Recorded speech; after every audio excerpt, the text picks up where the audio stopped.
Yeah, Georgie.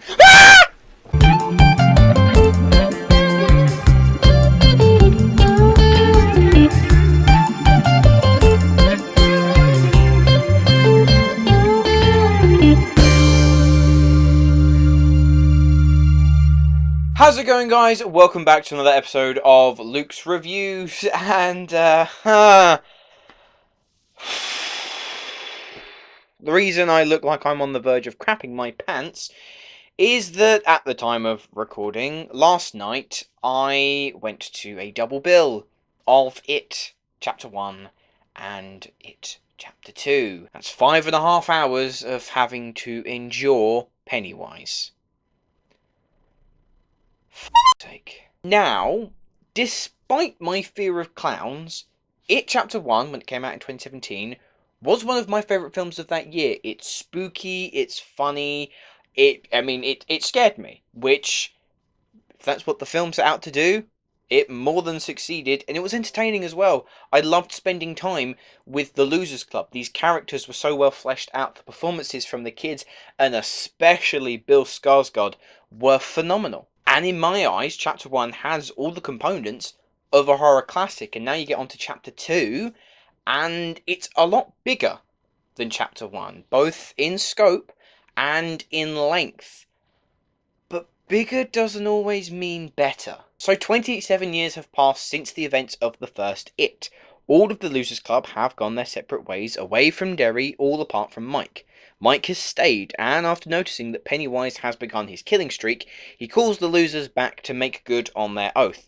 Except the losers have forgotten about their time in Derry, and so are forced to confront their own demons, so they can band together and defeat It. Now, I wouldn't call It Chapter 2 a mixed bag, because I do think that here the positives more than outweigh the negatives, but it's nowhere near as good as the first chapter. Getting the negatives out of the way first, I think the most striking problem with It Chapter 2, at least for me, is the length. It's 2 hours 50 minutes. The first one was about 2:15, I believe. And I don't have a problem with long running times, so long as you can just ensure that I am invested from the start to the very end. And here, there were moments where it did begin to lose me. It is exhausting to sit through this. There's never really a down moment. There's never a time where you think this is boring. It's more, in my eyes, just a case of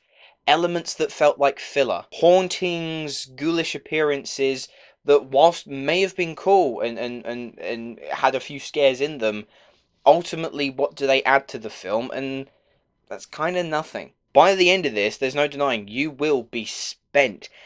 However, the pace just isn't as snappy as it should be. And for me, it did kind of become a clear case that screenwriter Gary Dabbleman, who's working on his own this time, was trying so hard to fit the entirety of the contents of Stephen King's 1,000-page book into this film, and you don't need to have everything in a book. When you're making a book-to-film adaptation, some of the things that work in a book may not translate well on screen, and here, you don't need everything. And I do think that's something to do with the book itself. Now, I haven't read the book because, like I said, 1,000 pages, no thanks. But some of the people that I know that have read the book, they say that the first half is amazing, and then the second half just isn't as strong. It's a little bit messy. The structure isn't as there.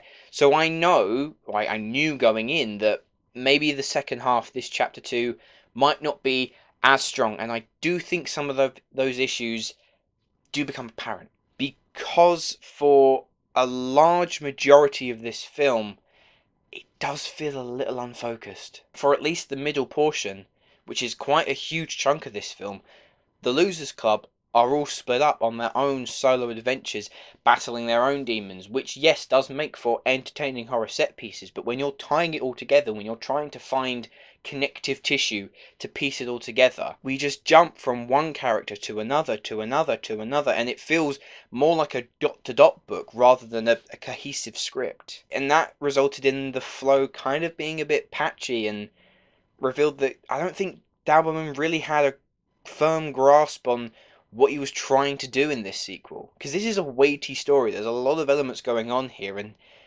I just don't know if he was quite up to it. That being said, though, aside from a few storytelling issues and the pace not being fantastic, I do think that Chapter 2 was a really solid conclusion to this horror epic. Easily, the most striking piece of praise that I can award this film is the casting. I don't think I have ever seen a better selection of a cast in terms of playing their older counterparts in any film ever. And it's not just in the way that the older actors resemble their younger counterparts.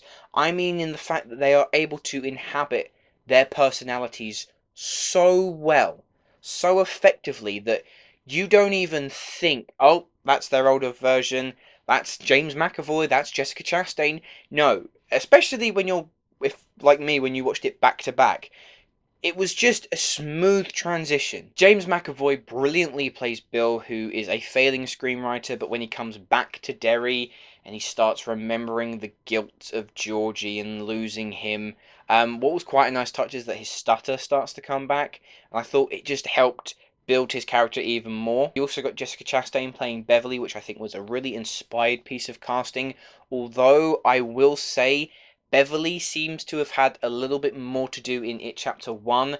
I feel like the majority of her character arc was completed in that film, so she doesn't get a load to do in this film, but Chastain does make for a very welcome presence. Jay Ryan and James Ransone, these are two actors that I'm unfamiliar with, but they do a fantastic job.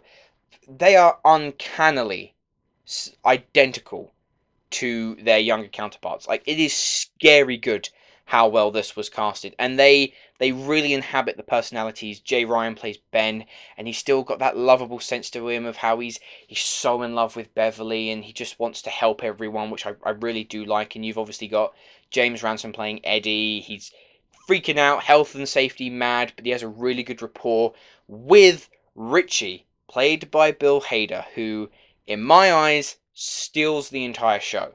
I have been a huge Bill Hader fan ever since I saw him on Saturday Night Live, and his comedy is, in my eyes, unbeatable in a way. The way he is able to completely transform into a character before your very eyes is ridiculous.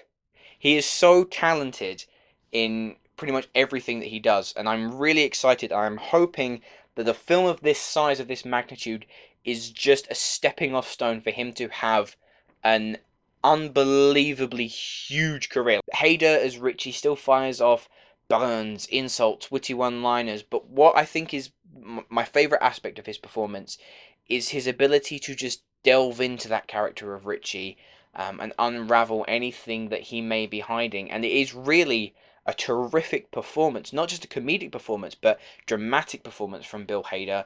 That again is he's so talented. And of course, there's Bill Skarsgård as Pennywise.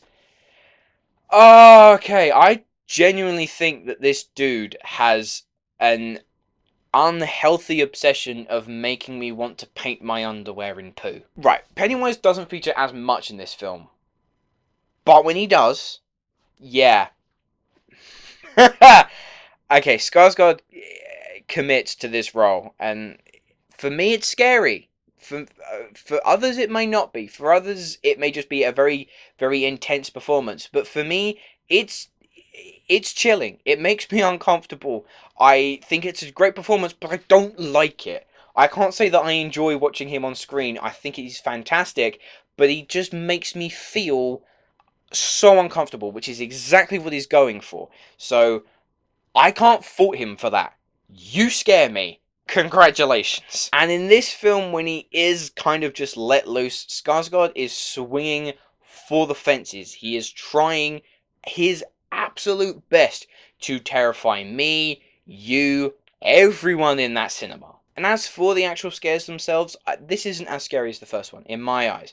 It's more disturbing, and I think Andy Muschietti has just given his absolute all in this film. I don't think it's as scary. I think they're more leaning along the lines of unraveling this mystery of what is it, Who is it? Where has it come from? But I just want to draw back to Andy Muschietti, because he is an unbelievably talented director. And even though I do think the script falters occasionally, his direction is near faultless. He knows how to build tension, and in regards to Derry, he treats Derry like its own character as this curse runs through it, as it takes the form of various other beings, monsters, creatures, and some of them work.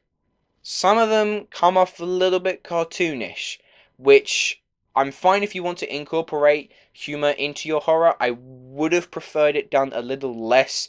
There's a lot of times where I feel like they were going for something scary, and myself and the majority of the people in the audience were laughing.